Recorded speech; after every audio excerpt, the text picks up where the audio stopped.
యేసుక్రీస్తుని దేవుని కుమారుడుగాను, ప్రవక్తగాను, మెస్సయ్యగాను, వాక్యమైన వాడుగాను, మంచి బోధకుడుగాను మాత్రమే మనం నమ్మాలి బ్రదర్స్ అండ్ సిస్టర్స్. యేసుక్రీస్తు దేవుడు అన్నట్లయితే నిత్య నరకము గ్యారెంటీ.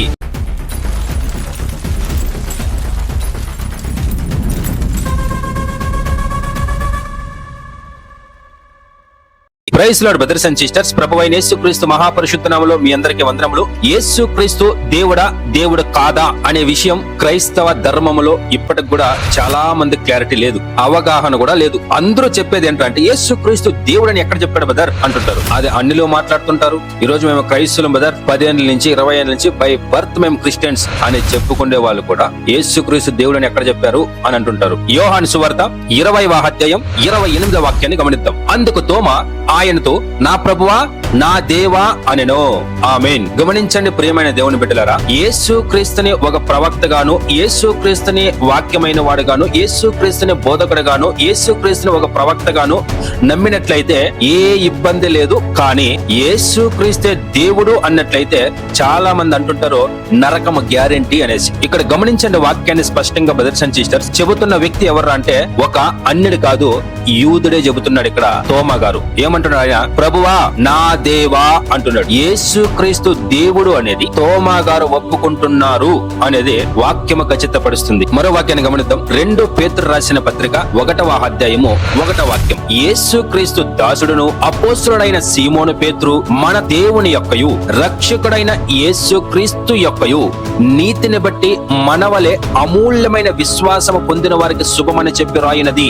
ఆమేన్. యేసుక్రీస్తు గమనించండి ఎవరు అనేది పేతురు గారు చెబుతున్నారు. ఇక్కడ మన దేవుని యొక్కయు రక్షకుడైన యేసుక్రీస్తు యొక్కయు. యేసుక్రీస్తు రక్షకుడు. దానికంటే ముందు ఆయన ఎవరు అంటే దేవుడు. ఆ దేవుడు ఎలాగున్నాడు? ఆత్మస్వరూపుడైన దేవుడు. ఆయన శరీరములో ప్రత్యక్షమైనప్పుడు యేసు అంటే రక్షకుడు అని అర్థం. ఎలా చెప్తున్నారు పేతురు గారు? దేవుని యొక్కయు రక్షకుడైన యేసుక్రీస్తు యొక్కయు. యేసుక్రీస్తే దేవుడు, ఆ యేసుక్రీస్తే రక్షకుడు అనేది పేతురు గారు స్పష్టంగా చెబుతున్నాడు బ్రదర్స్ అండ్ సిస్టర్స్. దీనికంటే మొదట యోహాను సువార్తలు గమనించాం. ఇదే యోహాను గారు 1 యోహాను రాసిన పత్రిక 5వ అధ్యాయము 20వ వాక్యాన్ని గమనిద్దాం. మనము సత్యవంతుడైన వారిని ఎరగవలనని దేవుని కుమారుడు వచ్చి మనకు వివేకం అనుగ్రహించి ఉన్నాడని ఎరుగుదుము. మనము దేవుని కుమారుడైన యేసుక్రీస్తు నందున్న వారమై సత్యవంతుని ఉన్నాం. ఆయనే నిజమైన దేవుడును నిత్య జీవమనై ఉన్నాడు. ఆమేన్. గమనించండి ప్రియమైన దేవుని బిడ్డలారా, యోహాను గారు ఏ విధముగా వివరణ ఇస్తున్నాడు అనేది గమనించండి. మనము సత్యవంతుడైన వారిని ఎరగవలనని దేవుని కుమారుడుగా వచ్చినందుకే వివేకం మనకు దొరికింది. ఎలాగంట? దేవుడు కుమారుడుగా వచ్చి ఆయన ఈ లోకంలో విద్యత్వాన్ని నేర్పించాడు తన బిడ్డలకు. బ్రదర్స్ అండ్ సిస్టర్స్ గమనించండి, మనము దేవుని కుమారుడైన యేసుక్రీస్తున్న వారమై సత్యవంతుని ఉన్నాం. ఆయనే నిజమైన దేవుడును నిత్య జీవమునై ఉన్నాడు. యేసుక్రీస్తే సత్యదేవుడు, యేసుక్రీస్తే నిజమైన దేవుడు, ఆయనే నిత్య జీవాన్నిచ్చే దేవుడు. బ్రదర్స్ అండ్ సిస్టర్స్, ఇంత క్లియర్ గా పరిశుద్ధ గ్రంథములో రాయబడి ఉంటే, లేదు అలా చెబితే పాపము నిత్య నరకము అన్నట్లయితే, ఇలా చెప్పే వారిలో ఏ ఆత్మ ఉన్నది అనేది ఒక్కసారి మనం వివేచన చేసుకుందాం ప్రియమైన దేవుని బిడ్డలారా. తోమా గారు చెప్పిన సాక్ష్యం గమనించాం, పేతురు గారు ఇచ్చిన సాక్ష్యాన్ని గమనించాం, యోహాను గారు ఇచ్చిన సాక్ష్యం గమనించాం, పౌలు గారు ఏమంటారో గమనిద్దాం. తీతుకు రాసిన పత్రిక 2వ అధ్యాయము 13వ వాక్యాన్ని గమనిద్దాం. అనగా మహాదేవుడును మన రక్షకుడైన యేసుక్రీస్తు మహిమ యొక్కయు ప్రత్యక్షత కొరకు ఎదురు చూచుచు ఈ లోకంలో సబుద్ధితోను నీతితోను భక్తితోను బ్రతుకుచుండవలనని మనకు బోధించుచున్నది. ఆమేన్. ప్రియమైన దేవుని బిడ్డలారా, వాక్యాన్ని స్పష్టంగా గమనించండి. మీ చేతుల్లో ఉన్న పరిశుద్ధ గ్రంథాన్ని దయచేసి తెరిచి వాక్యాన్ని గమనించండి. అనగా మహాదేవుడు యేసుక్రీస్తు కేవలం దేవుని కుమారుడు మాత్రమే కాదు, మెస్సయ్య మాత్రమే కాదు, ప్రవక్త మాత్రమే కాదు, బోధకుడు మాత్రమే కాదు. ఈయన ఎవరంట? మహాదేవుడును మన రక్షకుడైన యేసుక్రీస్తు. యేసుక్రీస్తు ఎవరంటే మహాదేవుడు అనేసి పౌలు గారు స్టేట్మెంట్ ఇస్తున్నారు బ్రదర్స్ అండ్ సిస్టర్స్. ఈ మహాదేవుడే మనుష్యుడుగా ఈ లోకానికి వచ్చాడు అనేదే పరిశుద్ధ గ్రంథం చెప్పే సత్యం. దీన్నే నీతి అంటున్నాడు ఆయన. నీతితోను భక్తితోను బ్రతకచుండవాలని. యేసు క్రీస్తే తండ్రి అయిన దేవుడు, సర్వశక్తి గల దేవుడు, మహాదేవుడు అంటేనే అదే భక్తి. అలా కాకుండా యేసు క్రీస్తు కూడా దేవుడే బ్రదర్ అన్నట్లయితే అది అవభక్తి అవుతుంది బ్రదర్స్ అండ్ సిస్టర్స్. రోమీయులకు రాసిన పత్రిక 9వ అధ్యాయము 5వ వాక్యం. పితరులు వీరువారు, శరీరం బట్టి క్రీస్తు వీరిలో పుట్టిన ఈయన సర్వాధికారమైన దేవుడయుండి నిరంతరము స్తోత్రాహుడై ఉన్నాడు.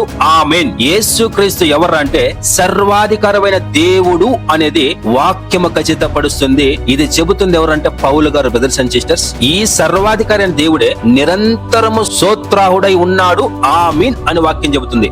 ఆమీన్ అంటే దానిపైన ఇంకేమి లేదని బ్రదర్స్ అండ్ సిస్టర్స్. లేదండి, మేము ఆ విధంగా విశ్వసించము, యేసు క్రీస్తు దేవుని కుమారుడే అని విశ్వసిస్తాం అన్నట్లయితే నిత్య నరకం మనకి మనమే సిద్ధపరుచుకుంటున్నాం అనేది గ్యారంటీ బ్రదర్స్ అండ్ సిస్టర్స్. ఎందుకు బ్రదర్ ఇలాగంటారు అన్నట్లయితే కీర్తన గ్రంథం 118వ అధ్యాయము 22వ వాక్యాన్ని గమనించండి. ఇల్లు కట్టువారు నిషేధించిన రాయి మూలకు తలరాయి ఆయనో. ఇల్లు అంటే ఏంటి బ్రదర్స్ అండ్ సిస్టర్స్? మనమే. మనము ఇల్లు కట్టాలి అంటే మూలకు తలరాయి ఎవరు అంటే యేసు క్రీస్తే ఆ మూలకు తలరాయి. మనము ఆయన్నే మనకి శిరస్సుగా పెట్టుకోకుండా త్రోసి వేసినట్లయితే ఏ విధంగా మన ఇల్లు నిలుస్తాది బ్రదర్స్ అండ్ సిస్టర్స్? ఒక్కసారి ప్రియమైన దేవుని బిడ్డలారా, మనం వివేచన చేసుకుందాం. లోకములో నానా బోధలు ఉన్నాయని బ్రదర్స్ అండ్ సిస్టర్స్, కానీ పరిశుద్ధ గ్రంథం ఏమి చెబుతుంది అనేదే సత్యం. కానీ బోధించే వాళ్ళందరూ పరిశుద్ధ గ్రంథాన్ని చెబుతున్నారు, కానీ దాని అర్థాలు మార్చేశారు బ్రదర్స్ అండ్ సిస్టర్స్. దయచేసి అర్థం చేసుకోండి. కనుక మనం వివేచన చేసుకుందాం. మన ఆత్మ రక్షణ మన చేతుల్లో ఉంది బ్రదర్స్ అండ్ సిస్టర్స్. సో మనం ఈ ఒక్క భాగంలో గమనించింది యేసు క్రీస్తే దేవుడని, ఆ యేసు క్రీస్తే నిత్య జీవాన్ని ఇస్తాడని, ఆ యేసు క్రీస్తే మహాదేవుడని, ఆ యేసు క్రీస్తే సర్వాధికారమైన దేవుడని మనము ఈ ఒక భాగంలో గమనించింది బ్రదర్స్ అండ్ సిస్టర్స్. యేసు క్రీస్తు గురించి ఇంకా ఏ విధముగా రాయబడి ఉంది అనేది ముందొచ్చే భాగంలో కూడా ఇంకా కొన్ని వాక్యాలు మనము పరిశోధన చేసి తెలుసుకోవడానికి ప్రయత్నిద్దాం. ప్రభువైన యేసు క్రీస్తు మహాపరిశుద్ధ నామకి మహిమ కలుగును గాక. Thank you Jesus. Thank you brothers and sisters.